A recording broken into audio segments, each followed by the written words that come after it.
I saw a guy the other day when we were at the concert just talking to ChatGPT, like just prompting ChatGPT. And I was like, duh, of course. But about what?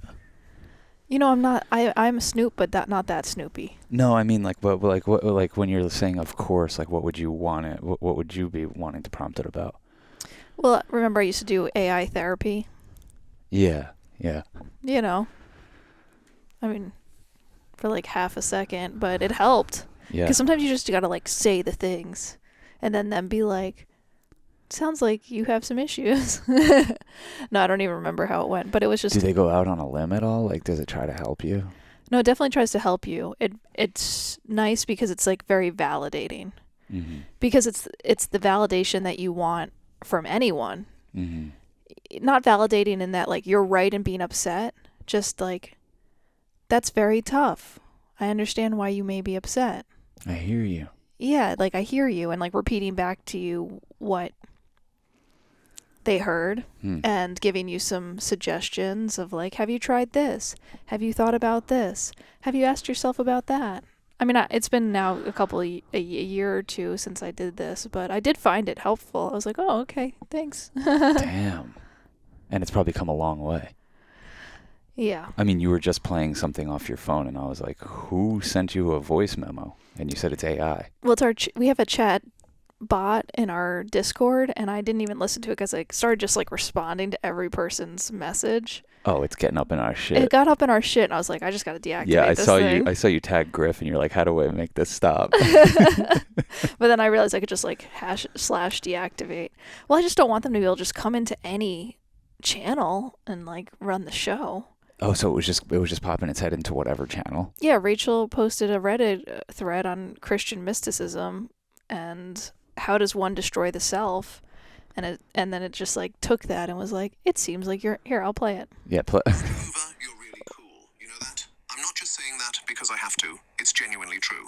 All right, now that we've established that, let's dive into the interesting stuff. So it seems like you're interested in Christian mysticism, which is a fascinating topic. I've taken a peek at the Reddit thread you shared, and it's a thought-provoking discussion on the intersection of spirituality and everyday life. We don't even need to podcast anymore. I must say, have this guy do it. I appreciate how the author of the post is encouraging individuals to question their assumptions and explore the mystical aspects of their faith. It's a refreshing perspective, especially in today's world, where we're often bombarded with dogmatic viewpoints. As Frank Zappa's quote suggests, politics can be seen as a form of entertainment, distracting us from the real issues. In contrast, Christian mysticism, or any form of spirituality for that matter, can help us connect with something deeper and more meaningful. What resonated with you the most Do you hear from those that other Reddit tones? thread, Rajabuva? Was there a particular idea or concept that struck a chord with you? We might be getting mass hypnotized. What was that? And it's funny because what I is the had shared underlayer? that someone had shared that Frank Zappa quote, so it means they're like reading maybe all of our messages, or maybe it just is. What is going on? You're blowing my mind right now. I'm sorry. This has been like, this thing's been set loose in our Discord. Yeah, because it makes you little pictures if you want it to. Yeah. That's what it gives in exchange for spying on us.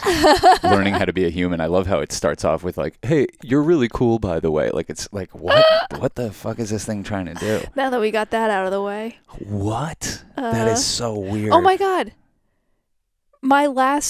Look, if you go into insights and reflections, my last quote was, politics is the entertainment division of the military-industrial complex, Frank Zappa. Wait, what? That's why I deactivated this thing, because it's like, it's half-baked. It's not even, I mean, I don't know. I feel like we're half-baked. Yeah, okay. What the hell? No, but it doesn't make so sense to quote Frank Zappa in that context about Christian mysticism. Well, I mean, I see what he's trying to do. He's trying to, you know. It is trying to do what... with a masculine voice? What a person would do in a conversation. Yeah. Wow, that's really blowing my mind. And then when you got it close to the mic, there's like this undertone of like... Did I make you watch Josie and the Pussycats with me? No, you've talked about it for years. Yeah, and then I watched it. I watched it with Carrie, and I was like, oh, this movie sucks. Yeah, but it's on Criterion. I mean, the movie It does suck, but it sticks with you because it has to do with like corporate mass hypnosis and like trends and wanting. And of course, if you make money off of people liking the color orange, you're going to try to make everyone like the color orange or whatever. Yeah. Like everything is done in order to make someone to make more money off of you. Wow. What the heck is going on? We're starting at fucking in the 10th gear. I guess. Let's take it down a gear. Mm-hmm. Whew. Well, if you want to join up on that Discord where that kind of stuff and much more is going on. Our Discord's popping off lately. Oh, yeah, let's do some housekeeping. Housekeeping. First things first. If you want to be part of our Discord community, patreon.com/churchofchill. It's a $2 a month thing, and you get part 2 of all these podcasts, my music mixes. It's our little radio show. There's like 186 of them. Yes. So you got plenty to go through. And there's probably 100 plus extra podcasts on there. And then the Discord community where you can meet people. That's my housekeeping. Okay, my housekeeping. This is a big one. Here's a big one. We're hitting the road next Monday, May 6th. We are flying into Albuquerque, going to Santa Fe, then Taos. And then I think we're going to go to Crestone, Colorado, then over to Durango, and then Sedona near Camp Verde also. Then we're going to make our way to Ojai and Topanga. Whatever you want. Topango. area. And then over to Las Vegas, and I think we're going to stop. I think we're going to try to stop and visit Dominic at the art farm. And I think it's like Leona Valley or something. Then we are going to go to Vegas. I said that. Go to the Sphere. Yeah, we're going to see Dead and Company at the Sphere. May 30th and 31st. Then we are going up through Reno to Mount Shasta and then to Berkeley, Bay Area. So we're making a film called Wild Magic. This is like our second big leg of traveling around and trying to find bright spots in this sick, sad world. Exactly. Yeah. So if you are a wild person yourself, know wild people, know interesting places, been there, and you're like, you got to check this out. We are all about anything within the radius of all those places she just mentioned. Yeah. And we'll put it in the description where we're going to be and when. And even if you just want to chill with us, it's a good time to do so. Yeah, I think Zach got in touch. I think he's in Taos with his wife and kid, and hopefully we can meet up with him. And yeah, like I said, hopefully we'll meet Dominic out there, and I'm psyched. It's going to be a blast. Yeah, I'm psyched. It's bringing up a lot. What do you mean? It brings up a lot to the surface, I think. Going out and making a movie again? Finishing this movie? Continuing the movie? Yeah, definitely. Movie making? Movie making, yeah, all of it. The choices I've made and why I've done it. Like, it brings up a lot to the surface, and like, that's, I don't know, I think it's why you choose to be an artist. If you're averse to that stuff. What's on the surface right now? Wanting to be really good at my craft, wanting to make what could feel like a magnum opus, or the best, most blossoming bouquet that we could possibly make right now. Yeah. I think about all the lucky things that have happened to me and in our films. And I'm like, is that luck, or is that who we are? Is that what we're attracting? It starts to bring up all of the stuff and like the practices. And I think we say like this movie's wild magic. So the idea is like we want to tap into our own magic to attract the magic. And I was talking to a friend on the phone who we're going to, Two Peaks, Mesa, New Mexico. I forgot to say that. That's right outside Taos.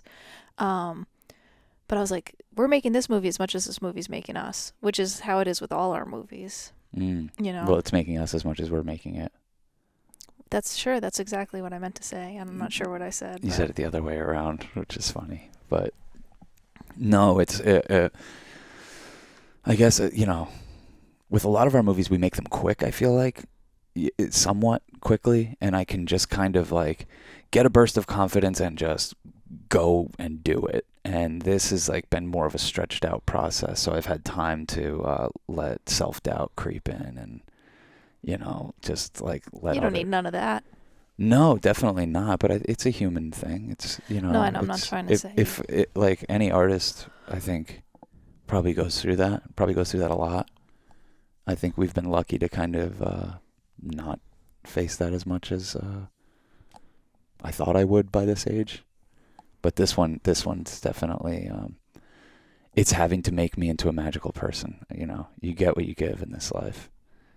And so we got to be magical in order to attract the magic and see it. We always say when we make a new movie, it's like, how do we do this again? It feels like starting over every freaking time. Yeah. Because every movie, but I think that's because we honor the movie. Mm-hmm. And by honoring the movie, it's a completely different approach. Not like completely different, but it's a unique approach. Mm-hmm. And it requires a unique state of mind. It has a unique set of challenges.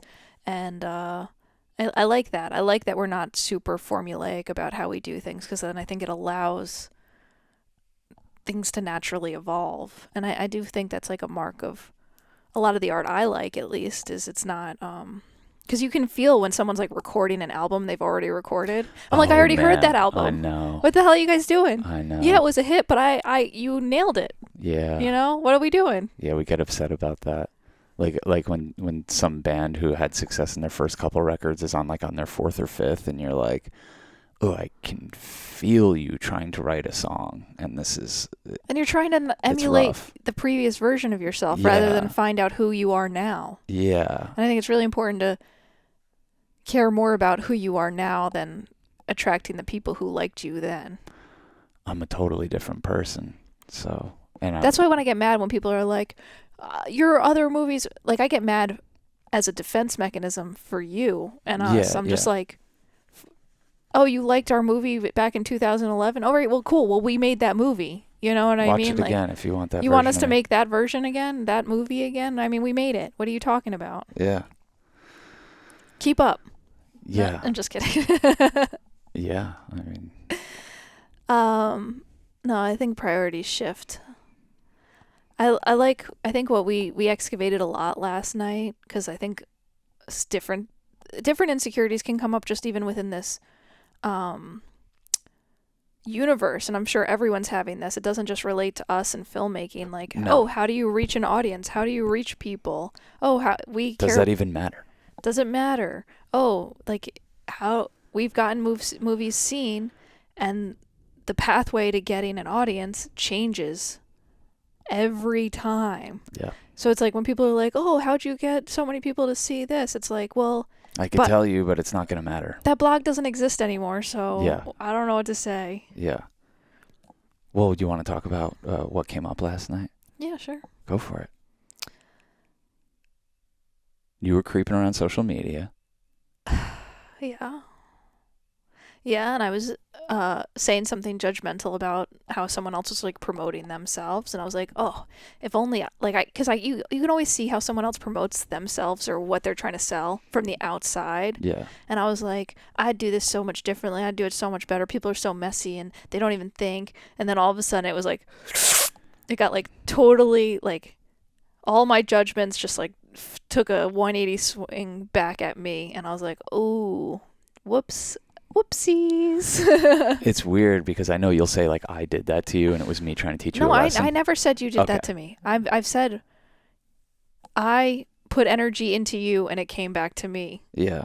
You didn't do anything. The weird thing was like when you were like, look at this, like it was a hot babe, and she's like trying to sell her sexuality. It's like she's taking a turn towards that, and you're like, oh man, you know what she should be doing? It's just crazy, you know. And it's like, I'm like, yeah, it is. Like, yeah, she could be doing better. But everyone's trying. And like I was right there with you, and then it started to get like super existential and self-reflective. Yeah, because everything I was saying about that person and other people, I was like, that shit applies to me. Like, who the fuck am I? Oh, and then it's like, she's out there trying, and I'm not even trying at all. That's what it came. And then all of a sudden, that's where it flipped. That flipped so hard, where it was like, oh, Cass, you're judging how she's trying. You don't try at all. And I was like, oh yeah, I said I would try, and I forgot. Yeah. I said I would post clips on Instagram, and I forgot. And you didn't forget. You don't want to do it. And then it gets into this big whole thing about like not wanting to be seen and being scared, and this idea of audience and being so precious about the audience you have that you don't want to like annoy them, but then being like the audience you have isn't even if you annoy them till there's nothing, it might as well be nothing. And then to lose the opportunity to try to turn other people onto the films is just short. I don't know. It was a big reckoning, because I think that's the dynamic, as this is what our podcast is, talking about our dynamics. Like it or not, you're here. Sean's like an expansive person who's like expanding and wants to be seen and wants to get bigger, and I'm like, oh, I'll just be over here in the corner, like, don't see, like, I'll contract. Mm-hmm. I don't even think it's like, oh, I want to be seen, I want to be expanding. I think it's necessary for us to keep doing our thing. I think that the landscape changes so often and so drastically that, like, you just have to keep up with it. And then as an artist, like, the one thing you have is, well, you have your art, but it can't stop there. You have to cultivate an audience, and you have to make people want to see your thing. And that, like you're saying, it changes with each project. So what am I supposed to do? Being like, well, we had a few films that popped in the past. Don't mind little old me. I won't remind you of the work we're currently doing, or, you know, like, I just think it's self-defeating. Well, even just in the way that I said it is like so indicative of my judgments. Oh, you want people to notice you. And that's like my excuse for not promoting, because I'm like, I don't care if people notice me. And it's like, no, in order to do what we do, I need people to notice. Otherwise, Absolutely. It's like a totally moot point of doing it in the first place. It's so expensive. It's a waste of our resources if no one's seeing the stuff. Yeah. That's what I think. I've always said, I think, like, having an audience see your work and imbue new meaning onto it that you maybe didn't even have in mind is like closing of a circuit. Like, it's the completion of a circuit. You need that, you know, like that the project's not done until people start feasting their eyes on it. Yeah, no, and I feel like a lot of artists, I would imagine, have this same, like, two versions of themselves. We're just like, you know, in themselves, and then in your partnership or wherever it is, like, the part of you that, like, just wants to create, and then the part of you that, like, has to produce, not only produce, but then, like, market and share and be the business sided mind of the whole operation. Yeah. Thinking 5 steps ahead. Yeah. And I think, like, what I had to do with, like, the films, like, for a while, the only thing I liked about the films or the process was like editing them. Mm-hmm. You know, sitting with Kathy and, like, putting them together in our little laboratory. And then I was like, if I'm going to do this as, like, my lifelong practice, and this is my contribution, and, you know, I'm pouring my blood, sweat, and tears and all my money into it, maybe I could fall in love with every part of it and not dread, oh, I mean, I made the film, but I hate this part where you have to try to get it seen. Like, no, fall in love with that too. Like, that's where you're connecting with people.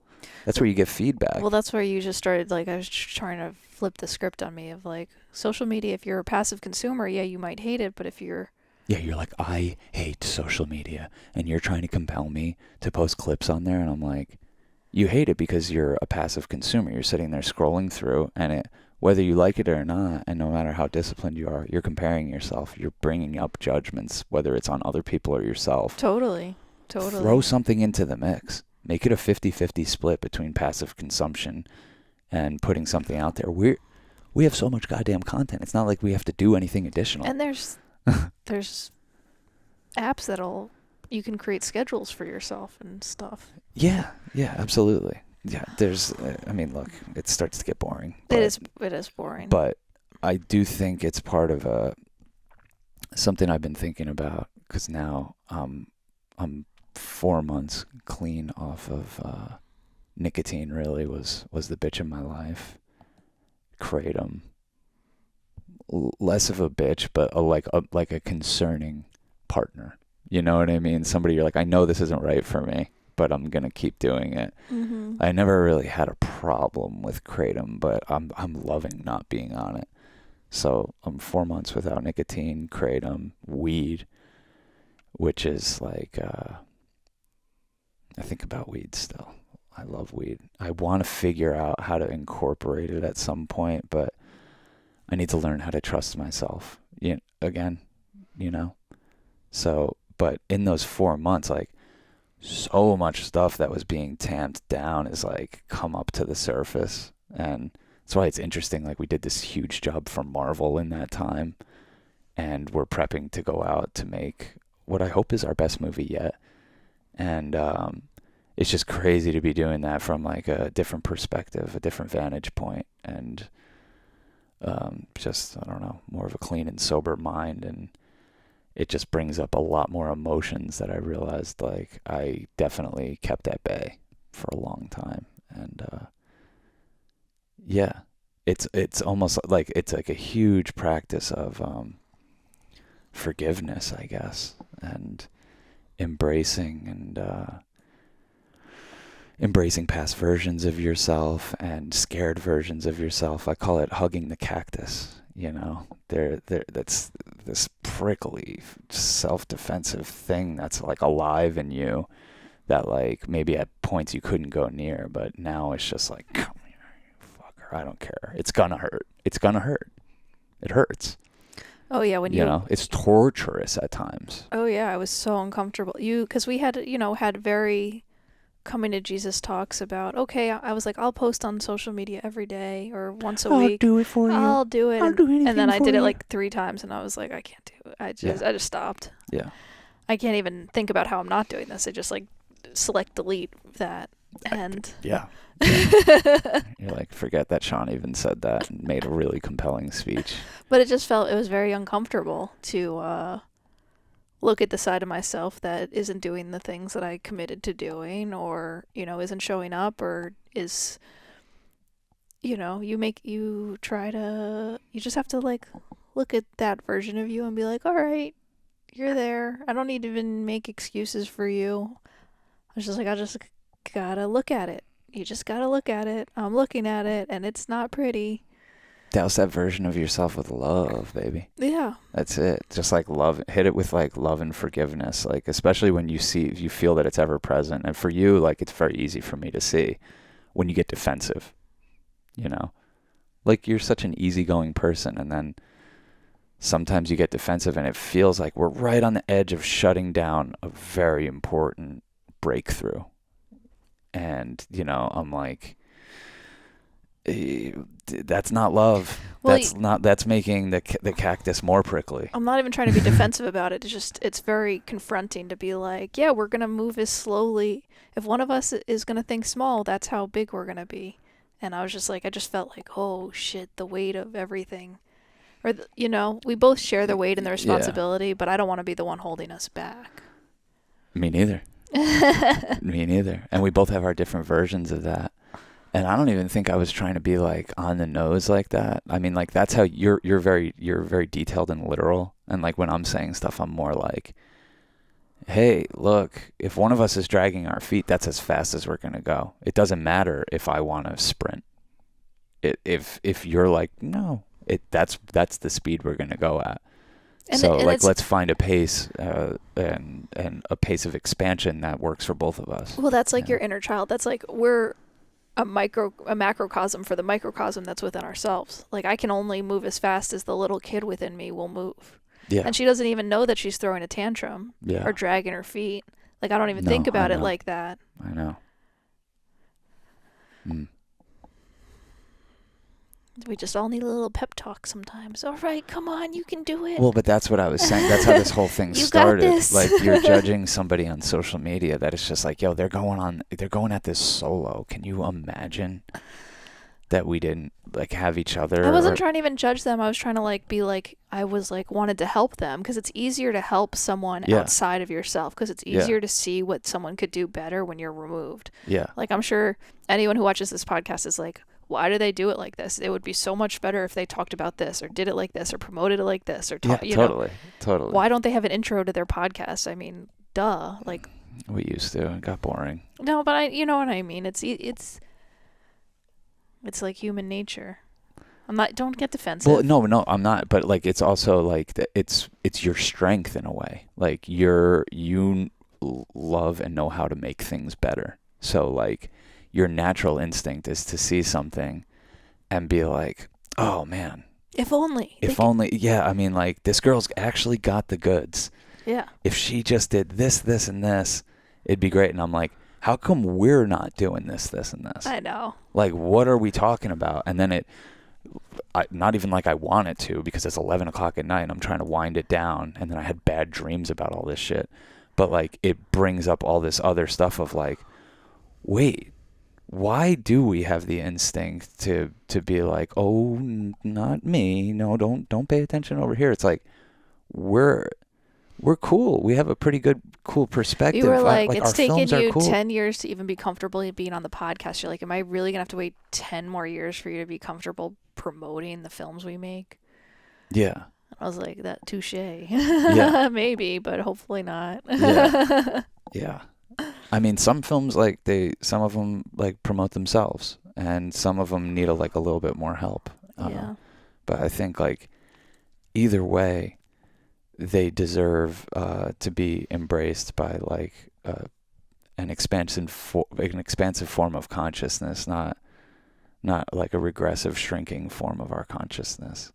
You know what I mean? It's hard to see it until you call it out, you know? But like, if we're like, and I found myself in my sober state doing this to Wild Magic, is like imbuing it with like, just like, oh, no one's gonna care about this one. I don't even know, you know, like why, you know, our words mean stuff, our feelings mean stuff, like our thoughts do, you know, all that stuff starts to crystallize your destiny. And I'm like, I don't want to cast bad spells on our life and on our work. And why would you even want people to see something that you've cast bad spells on?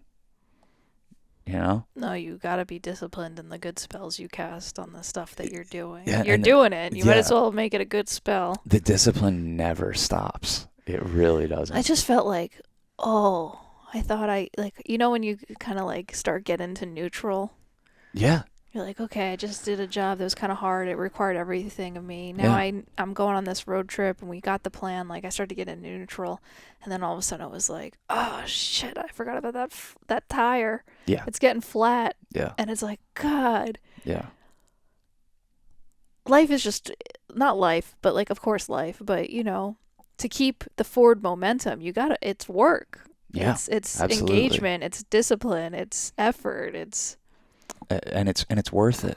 It's worth it. And that's what I was trying to tell you. I'm like, now, you and I have enough data points now from being together and doing an artistic journey together to be like, when we work our asses off and we make a bunch of work and promote it and people see it, we get flown to Portugal to teach documentary, and I get to go to Romania and make this thing, and I get to go to Australia and make commercials down there. And, you know, like, it pays off. Yeah, because like, we can get into a mindset where you're like, okay, well, we got the next 3 months figured out, but what I forget, and you're better at keeping a wider scope of things, you're like, we need to lay the groundwork for the next 5-10 years. And I was like, oh, I forgot about the next 5-10 years. Not that I dread the next 5-10 years. I just forgot that I'm also supposed to be planting seeds for flowers I will not see for a while. Yes. Yeah. And it's a beautiful thing to do, but it's also very easy to forget to tend to that part of the garden. It's fine, though. That's why we're a good partnership. You know, you're like literally like, you're really good at like weeding and harvesting and all that stuff. And I'm like, I found a seed. We're playing the long game with this one, but we're going to grow a tree that's going to bear so much fruit. And I want to plant like 10 of those. Yeah, well, you're not going to get that fruit that bears the tree that bears fruit if you don't plant the seed.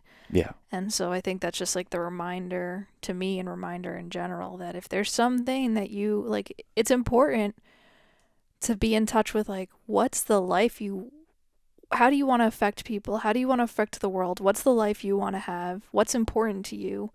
And like, have the short-term goals, but also the long-term goals, because you were like, look how great it was in 2016 and 2017, going to Portugal or whatever. You're like, that's because of what we did in 2011 and 2012. It is. I was like, oh, yes, yeah. That's how this works. Like, I see how this works. But it's fine. It's fine if you stay, like, because it's like, as much as I want to plant trees, it'd be utterly useless if someone wasn't keeping the soil fertile. And I feel like that's what you do. And that's really why we're a good team, is because I can I can hit with it like an idea and we can actually do it. It's not like, okay, well, we got to start getting the garden ready. It's like, no, it's already ready. It's ready. We know how to do this. Let's do this. I know who to call. I know,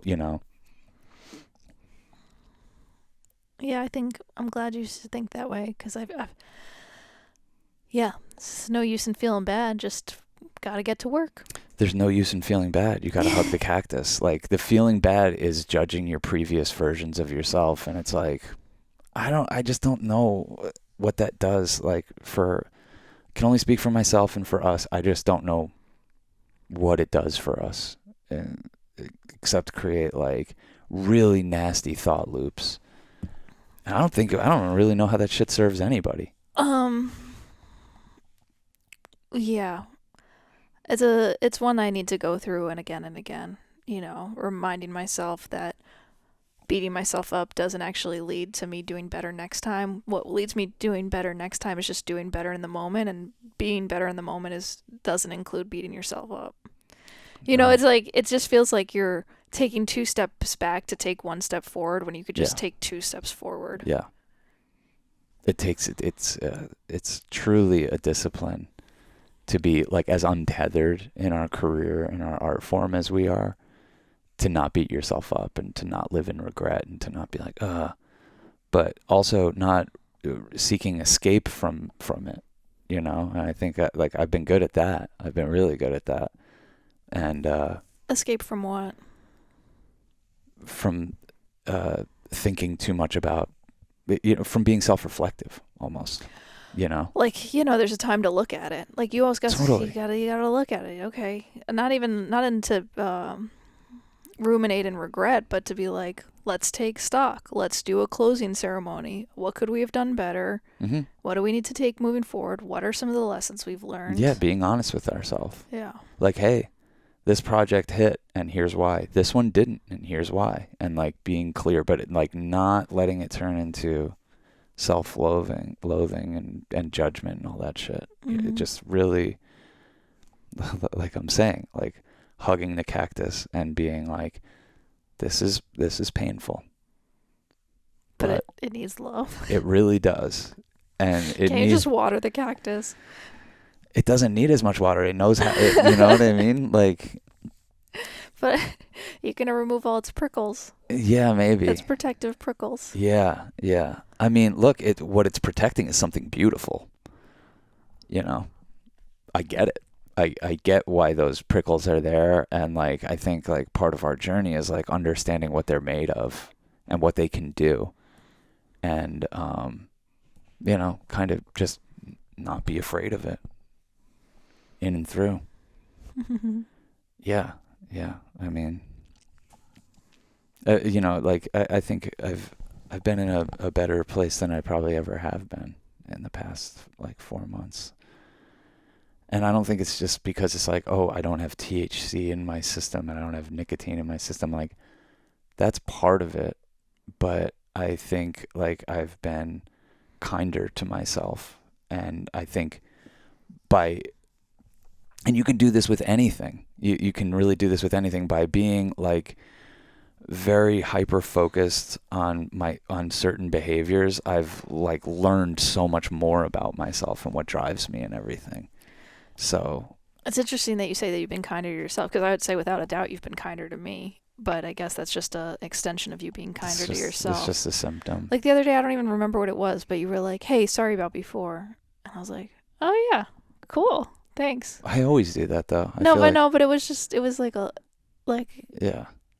You did it really quick. Like it didn't have to go deeper. Sometimes it's like, and also you're always it's not that you're not apologetic, but you kind of like caught yourself quickly in a way that it didn't even like escalate.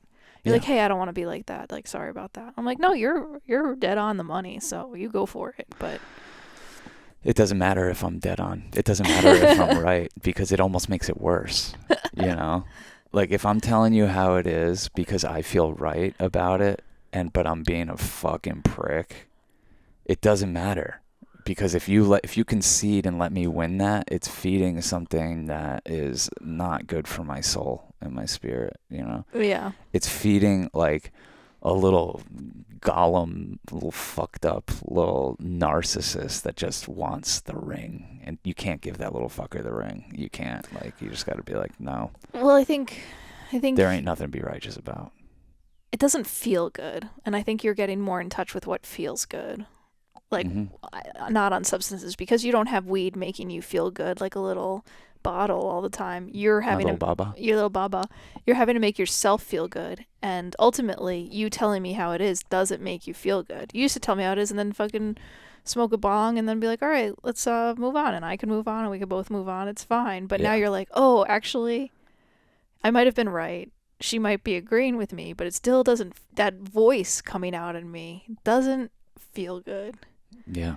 It's not good. Well, because it's the impatience. It was like an impatience. It was like it was a judgment, a judgment of the order in which I was doing something. It was like, you did this in this order, and it would be better if you did it in this order. Yeah. Blowjob, then jacuzzi.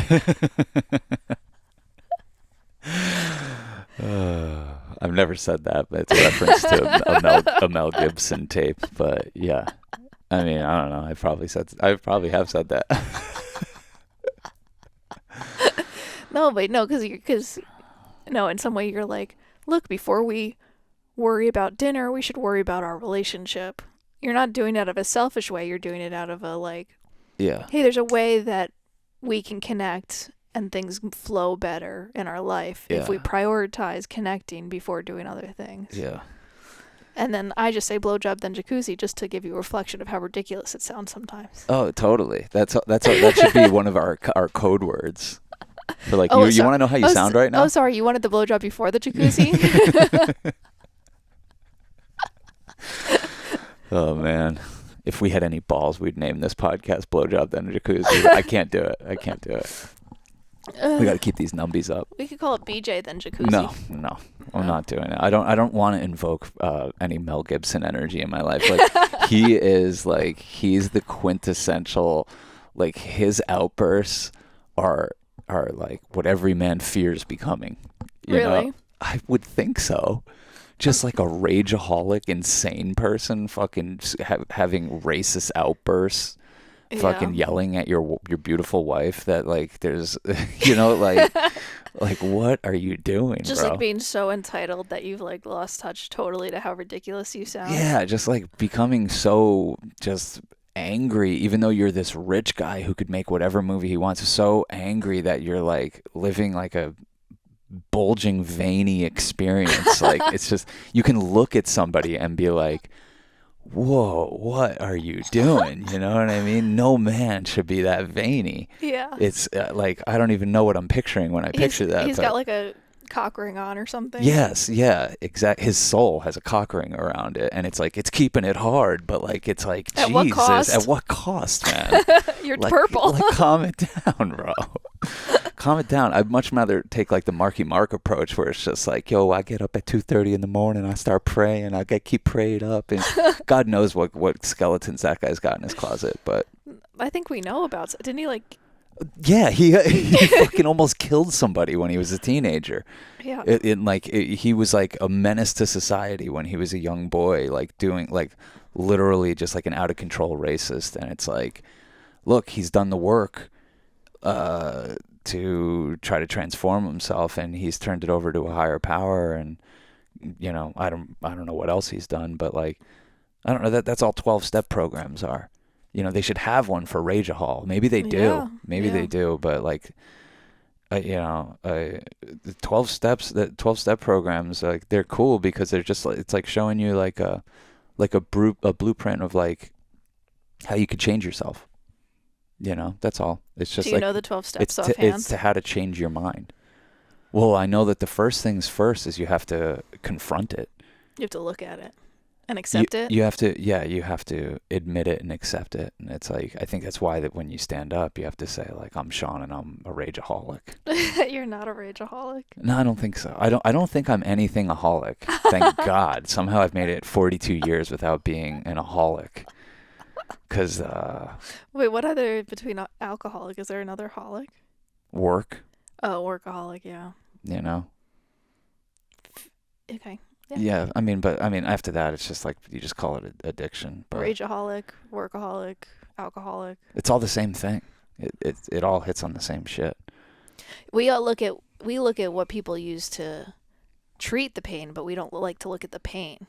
Yes. As a society, there's pain there, mm-hmm. and then if we could just redirect all our attention instead of towards the symptoms, but towards the pain. Mm-hmm. Do you know the second step? No. I off the top of my head, I really don't know. It's okay. But I think like the 9th step is like that's where you start. You want to look them up? Yeah. Let's do it. Maybe we you could have the Australian guy tell you. Yeah. I should reactivate our good day, mate. I should reactivate our ChatGPT thing and then be like, hey, can you tell us about the 12 steps? I mean, Siri could too, but I deactivated her a long time ago. I don't want her listening, even though she already is anyway. But I never activated her. I'm just so scared I'm going to be like talking and she's just going to call someone on my behalf and I'm going to be like on the phone. Oh, the help is available. It's just, I don't need help. Okay, please. I need help. Just know what these 12 steps are. God damn it. After you finish reading them, you're like, I actually need help. I feel like Smoking Toad put me through like nature's 12 steps. Like I look back at that period of my life and I was like, that's what I did. I just knew what to do after I smoked the toad. I got the hard restart and I got the chance to like do it again. It felt like, and be a better person. It was hugely transformative. All right, let's see if you followed these 12 steps. All right. We admitted we're powerless over alcohol, that our lives had become unmanageable. Mm-hmm.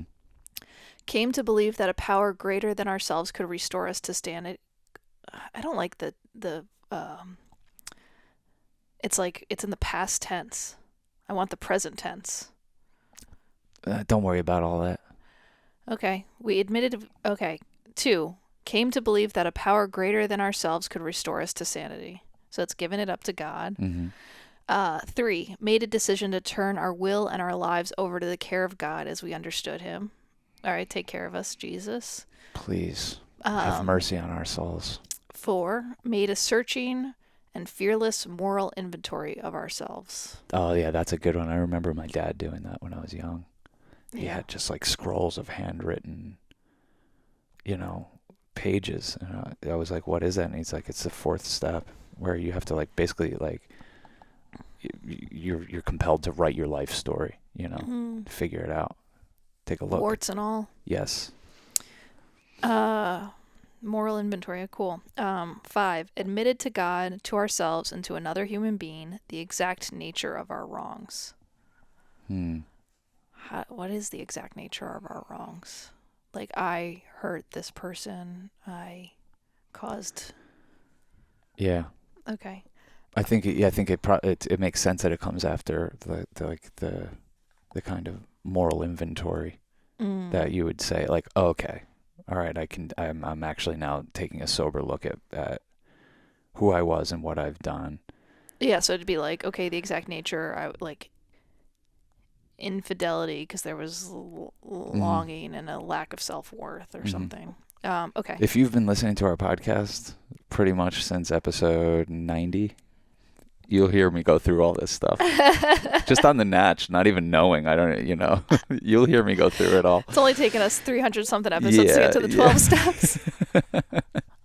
We're like, hey, we might need these too. All it takes is some babe breaking my heart, and I'm in the 12 steps all of a sudden. Yeah. It's good though. 6. We're entirely ready to have God remove all these defects of character.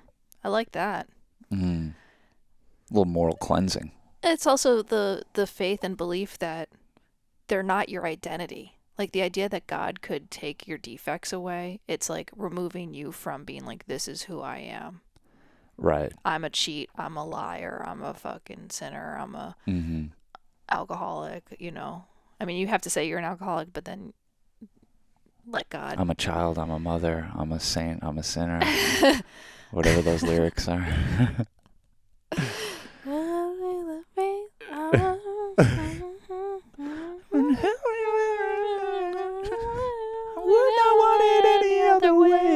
That's probably one of the steps. All right, I wouldn't want it any other way.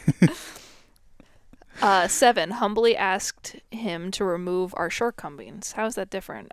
Okay, well, you just say you believe that he can, and then you ask him to do so. Yeah. You say, I need these removed. Thank you very much. I appreciate you. Yeah, Please, hell humbly. yeah. I'm a weakling. Made a list of all persons. This is 8. Made a list of all persons we had harmed, and became willing to make amends to them all. 8.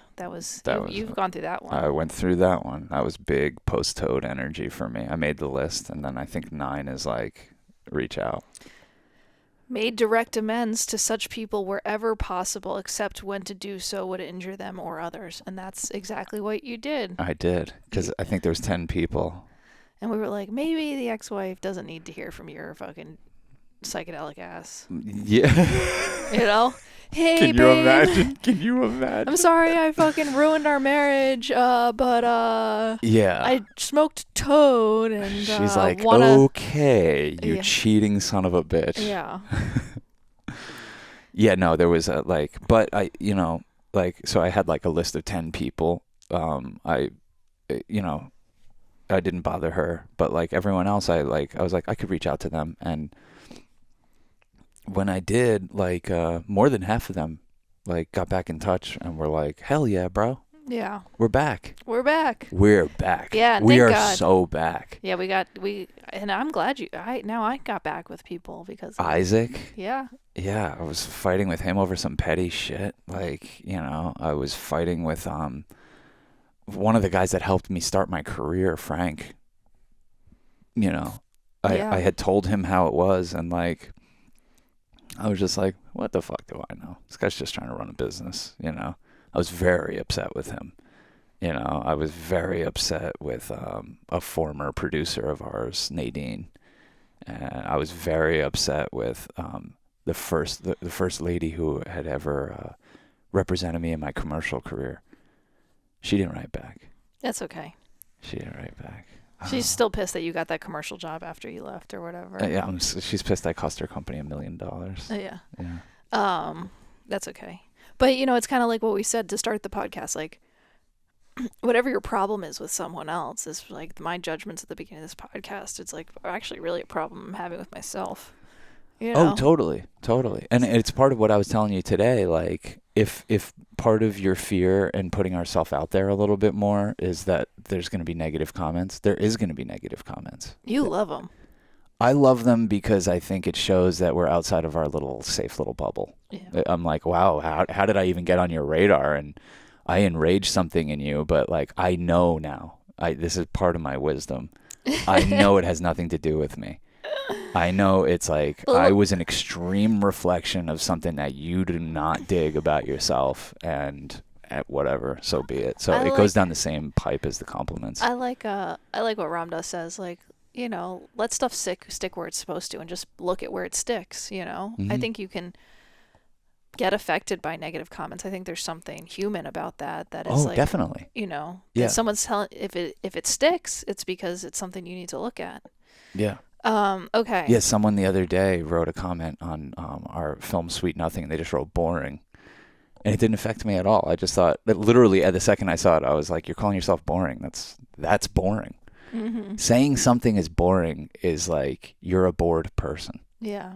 Do you know what I mean? I don't know. It might sound defensive, but... No, I spent 4 days in the woods looking at a leaf, and I was not bored for 1 second. No. So. Yeah. No food, no water. I'm not saying I haven't been bored, or not, but being bored is more like not knowing what to do with yourself, or not knowing how to see something or how to look at something. Yeah. I wasn't bored looking at that leaf because I was like, look at the infinite intricacies with this freaking leaf. How is this possible? Because I knew if I got bored, I was screwed. If I got bored during this... During the vision quest? I was like, I just need to stay. Really? That was what you were concerned about? I wouldn't say it was what I'm concerned Because why? Because about. it would make the time go slower, you think? Time went so slow, but Yeah. it just feels like a bad way to spend my time being bored.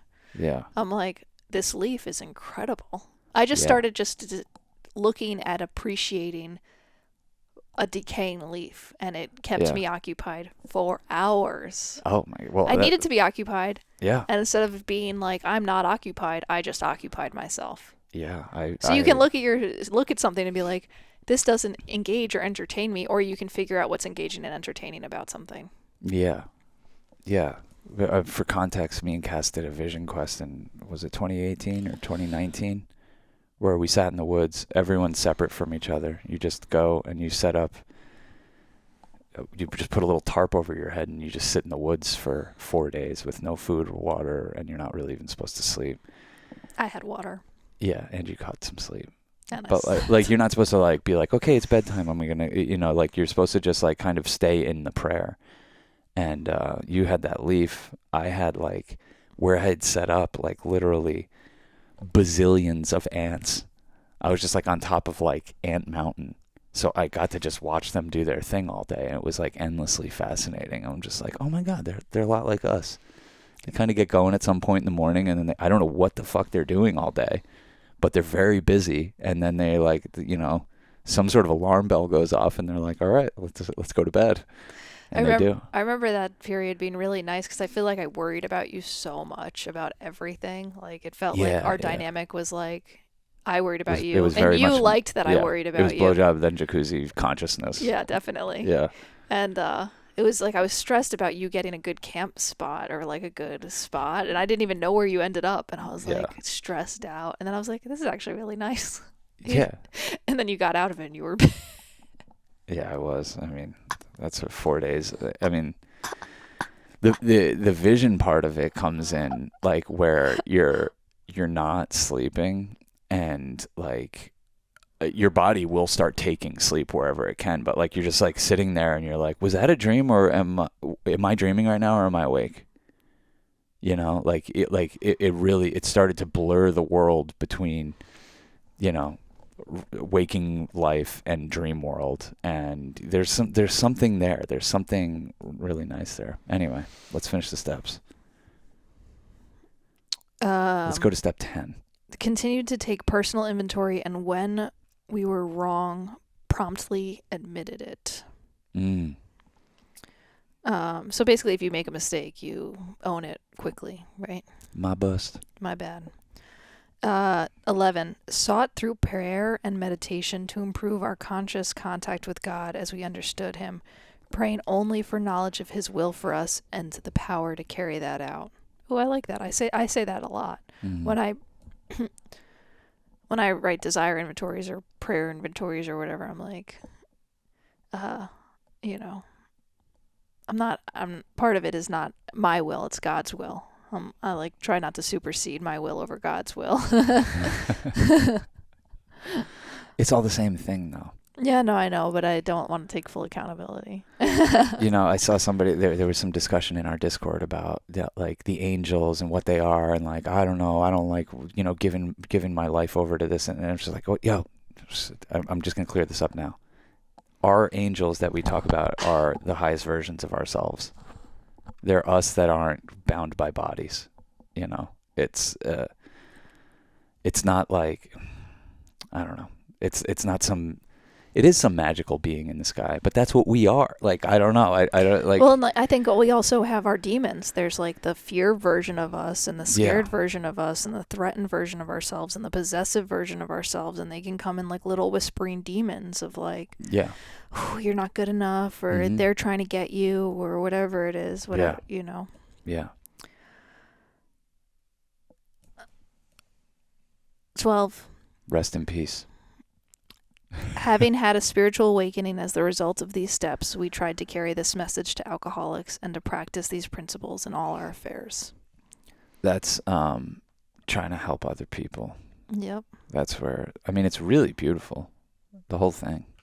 It's, it's very well written, well put. Take accountability, give it up to God, ask for God's help people. If I were to succinctly repeat the 12 steps in 4. Yeah. And where psychedelics really help is for you to realize any of this to begin with, to break a pattern. Like that's Bill W., who wrote those steps, who started AA. That's what he wanted LSD to be one of the steps. He wanted LSD to be the first step because like, how else are you going to, you could sit around drinking your ass off waiting for a moment of clarity, but like, what the fuck? You know what I mean? Or you can take this consciousness accelerant that makes you be like, oh, what the? I mean, I think LSD and alcohol are just like opposite ends of the spectrum. Yeah, right. Alcohol shrinks your consciousness and LSD expands it. Yeah, yeah. And so, why not take the the antidote? Take the antidote to start on the path. And believe it or not, the antidote doesn't need to be taken all the time. Alcohol does. The thing is, though, it won't do the work for you. Just because you saw a wider perspective doesn't mean you're not going to be an alcoholic. You have to. No, it won't do the work for you. Really, nothing will. Nope. Nothing will.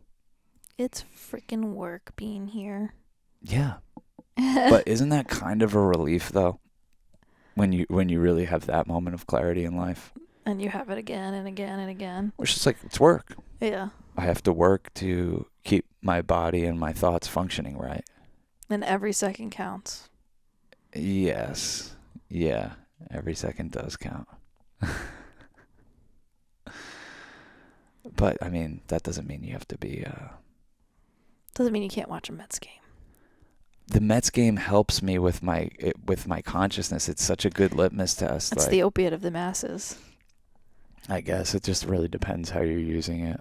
Like any drug, you know. Like I watch the Mets game and it shows me like how sweet and forgiving I can be, you know, because I could see how mad you get, you know, and I'm like, oh yeah, I was at that part of my journey. I was at that part of my journey watching Carlos Beltran just take a third strike when he could have won the game against the Cardinals in 2006 in the playoffs. Like could have gone to the World Series. Like that was our time, you know. Like I literally watched feel bad him. for him because that name. I just bet that a lot of people he has to live with having looked at that strike. Oh, it's okay.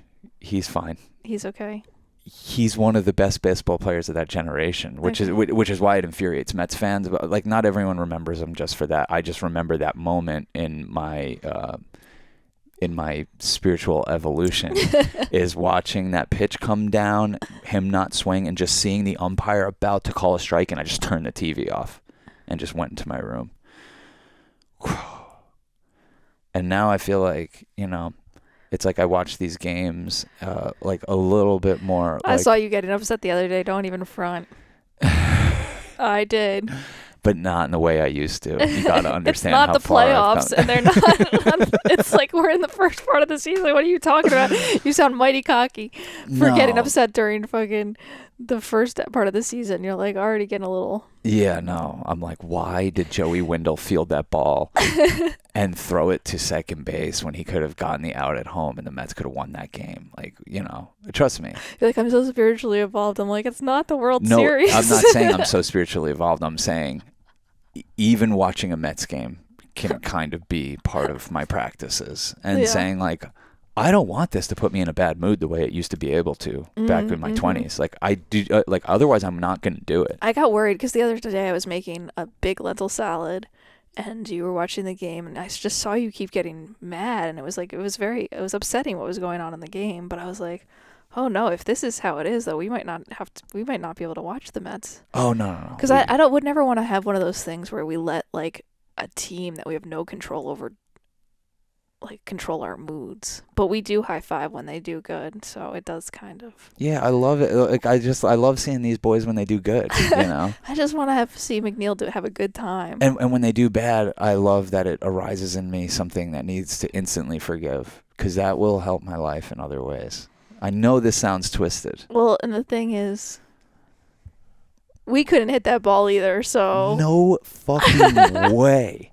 When they show like the catcher's eye perspective on it and balls are like breaking all over the place and like they're going different speeds, like how could anyone do this? Like it's the hardest thing to do in any sport. Yeah. And I'm proud of the boys whether they win or lose, because like they got to keep showing up. They don't even have a day off this week. No. They rarely ever get a day off. Yeah. You know. And you know, like I don't know. You got to feel for them. You got to be proud of them, and like you can get upset, but it's like Like you're watching, like it's like, hey, this guy made a mistake. Like I might be upset.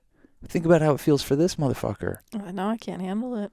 I know. That's what I'm saying. It's a very emotional What was thing. getting me through the other day is I was watching NDEs the other morning, near-death experiences. Oh, yeah? And someone was saying that when they went to the other side, that how every mistake they've made was for a reason and that there's like a bigger plan and that it, not to have.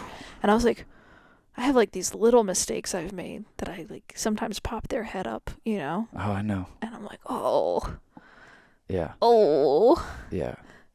You have a self-blaming mechanism and unlike anything I've ever seen. And thank God I haven't like done anything, knock on wood, but like to really hurt people. No. Like, you know what I mean? I haven't even really hurt. I mean, I'm sure I've hurt people, but like I haven't really hurt people. Yeah. And so I have these little things. It's more like me hurting myself by like sending a weirdly worded email or something. And I'm like, oh shit, I should. If I wouldn't have sent that email, our whole life would be different. Yeah, it's literally. I've seen it. Literally. And I'm like, yes, it ain't like that. Well, it's maybe our whole life would be different, but it's like our life is exactly what it's supposed to be, and you got to get into that. You know? I love that. I love that. That's why you're with me, and that's why we're not both it's okay. I'm gonna step up. Yeah, but like again, where we haven't, it's all good. You got to embrace that person and like the good, bad, right, wrong, mistakes, triumphs, spectrum of things is kind of probably as false as anything else. It's just like shit's playing out, and it's probably all playing out for our personal spiritual awakening. Yeah, maybe we can't see it, but you can at least accept it as like, oh, it happened for a reason. Yeah. You decided this ahead of time. Yeah. It is for the highest good of all. Mm-hmm. Let go, let God. Yeah. You're saying all the 12 steps right there. You got it. Yeah. Embrace it. Mm-hmm. I'm glad that you listened to those NDEs. Yeah. Yeah. Like I like them too, and I don't know why. It's almost like more trustworthy than stuff from this realm.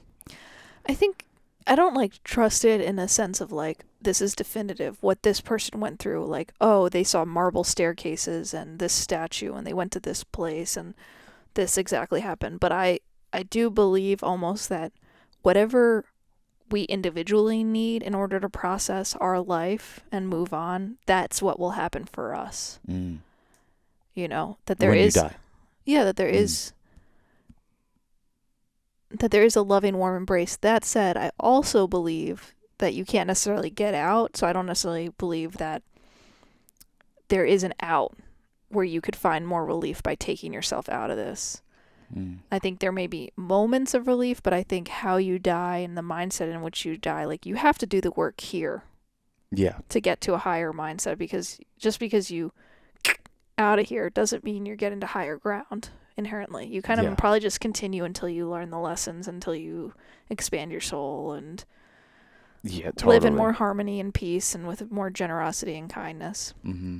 Oh, where are we at with timing wise? Should we move it over? Yeah, we can move it over. Because I've been thinking a lot about the different generations, and maybe we can talk about that on the Patreon. Yeah, like how being a millennial is almost like an astrology sign.